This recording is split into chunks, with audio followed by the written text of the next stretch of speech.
Mormonism, one of the fastest growing of world's religions, rapidly spreading through the famous Book of Mormon, have constantly felt as if they have been persecuted for their beliefs.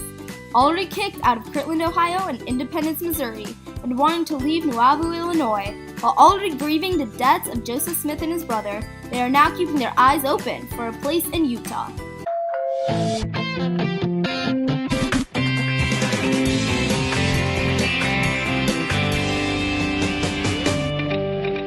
Meet Brigham Young, Joseph Smith's successor as prophet and president, and already led the great trek to Utah. Looking for a place to establish a brand new Mormon kingdom? Let's take a look at what Young has to say.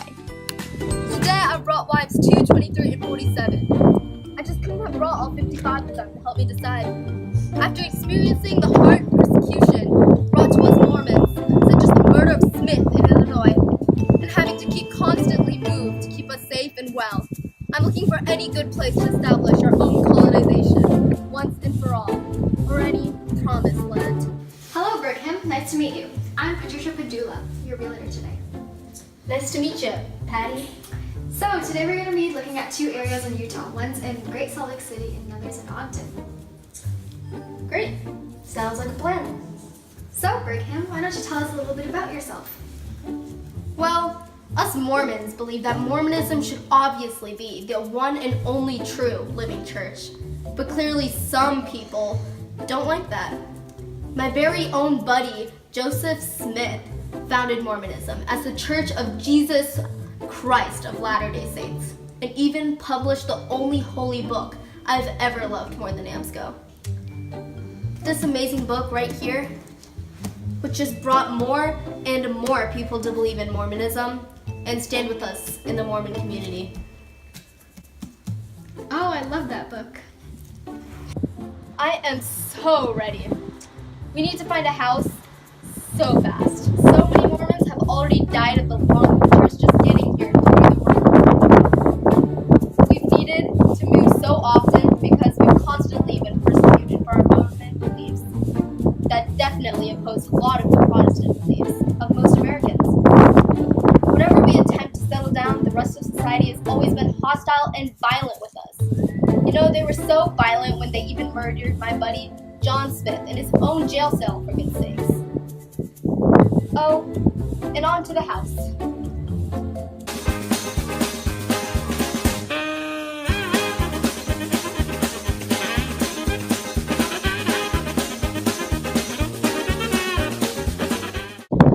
So, Brigham, what did you think? Absolutely not. What kind of trash realtor are you? This place is way too busy and crowded. We absolutely cannot have such a busy place after all the persecution and violence we've experienced. We've already been through so much. You know, the government even got mad at us for having more than one wife. How do people function with just one wife? I just don't understand. This house doesn't have space for my 55 wives. Also, where are we gonna build a temple and plant our potatoes?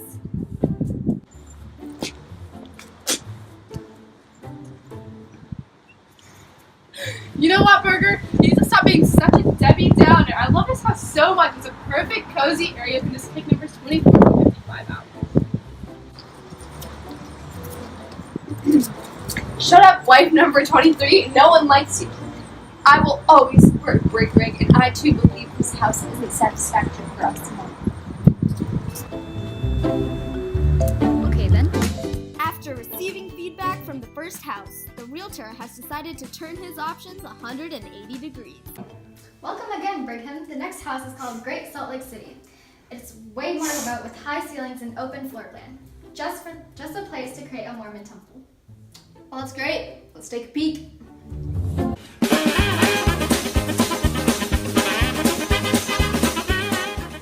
So, what did you think of the house? This is amazing. Just the kind of place I was looking for. I can already imagine us Mormons planting potatoes and turnips and building a dam and having a ceremony just for this land. I'm sure Joseph Smith would have been proud if he were still alive today. For his ways of promoting Mormonism through this book, and all the difficulties of being harassed, persecuted, definitely paid off. So, Brigham, after seeing two very different houses, what have you decided? Well, looking back at it, house number 1 definitely wasn't the worst, but Nah, it was pretty awful, Brig. Yeah, I have to agree, it was pretty disgusting. as I was saying, it wasn't that bad, but the living area sucked. So after lots of consideration, I have decided to go with house number 2. A beautiful remote area with some great potential. Mormonism was promoted through the Book of Mormon, which led to a significant increase in the amount of people who followed Jesus Christ. They didn't like how Americans lived in other Christian forms and how Americans persecuted Mormons constantly. They were persecuted for not keeping slaves, practicing polygamy, taking land, general beliefs, until they went to Utah and created a holy city. The American dream, expanding America from coast to coast, industrialization, equality to all, not including women and slaves, and an overall sense of unity and nationalism throughout the nation. But not for these transcendentalists. Today we find tiny houses for the people trying to get away from society.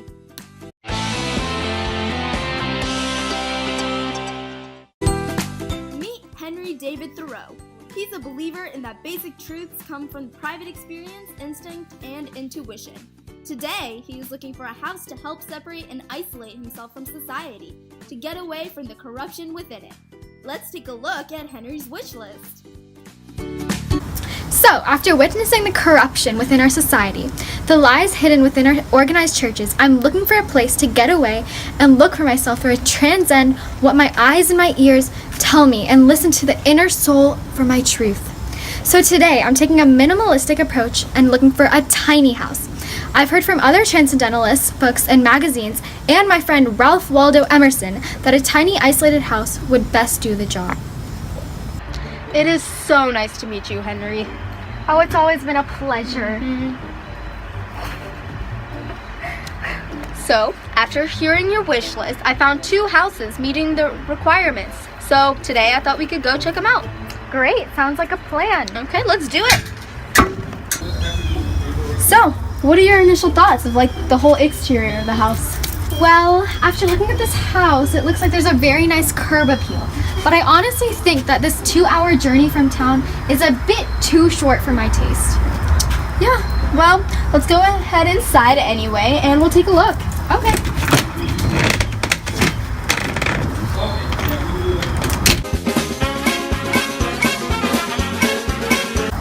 So, after seeing the interior as well, what do you think?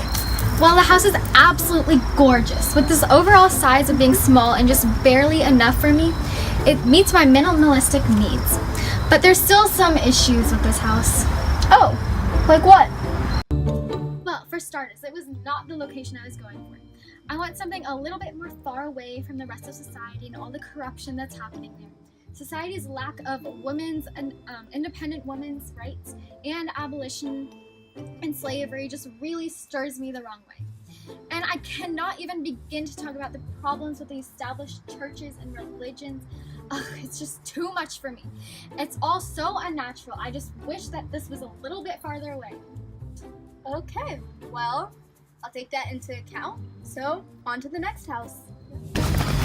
Okay, so now we're at the woods by Walden Pond. And yeah, so Penny, for your thoughts? I love it already. It's so much smaller and so much more nicer. The other trash bin is really bad. Yeah, so before you say anything else, why don't we take a look inside? Sure. Okay.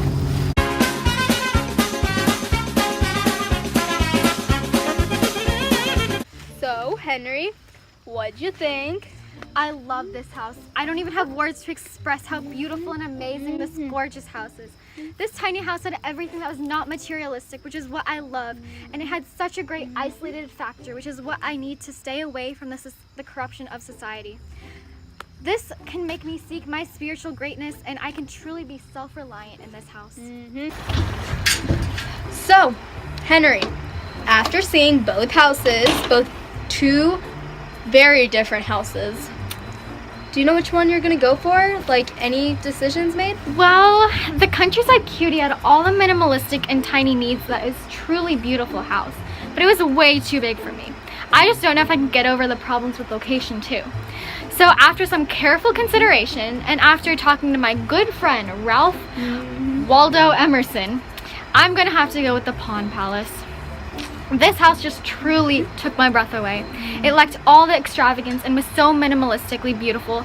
The location was isolated and it was just perfect. They believed in self-reliance, individual fulfillment, and freedom. They promoted themselves through poetry, literature, essays, protests, and social reforms. They believed society and the established religions corrupted the purity of individuals. They impacted society's reforms and helped the abolitionist movement.